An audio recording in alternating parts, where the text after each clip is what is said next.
Tidy whities are definitely funnier than boxers. That's like a basic rule of comedy. Today, we're going to look at a gag from the Skydance movie Spellbound. Take a look at the gag. Soldiers, put down your weapons.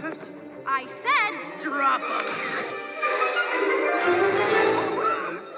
So the first thing I want to examine is what I call the pop of a gag. When it occurs, where are we looking, what is the composition, and how much punch does it have visually? This particular staging is pretty wide, and there's a lot of business going on. You've got these two ornate cages up here with these interesting looking designed creatures. Those things pop more than the humans. If the gag is seeing a bunch of guys in their underwear, I'm not sure we're getting the maximum pop. So the first thing I wanted to try was taking these white tarps in the background and darkening those colors. What that's going to do is give us more of a darker background to play the funny gag on. So if you see here, the contrast isn't as high. If we darken those tarps, it pulls those people, their legs, and the boxers a little bit more forward. The next tweak I think could help a little bit more is when you're doing comedy, you want one quick, easy read. Having all these different colored boxers, it's more information for the audience to read in an already wide frame, and by that time, we've already moved on to the next shot. With that in mind, if you made all of their boxers the same color, that unifies that contrast, so they almost feel like one entity now. Here to here.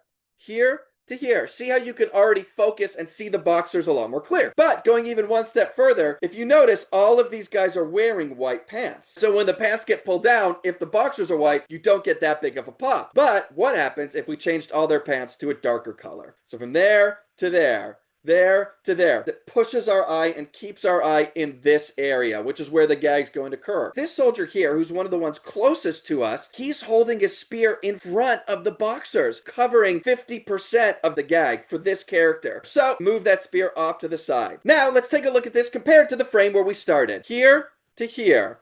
Here to here. So just by making a few of those small little tweaks and adjustments can actually get you a significant difference in terms of focus in the eye and getting a bigger, more prominent comedic pop. And if you really want to push the gag farther, instead of having them in boxers, put them in tidy whities.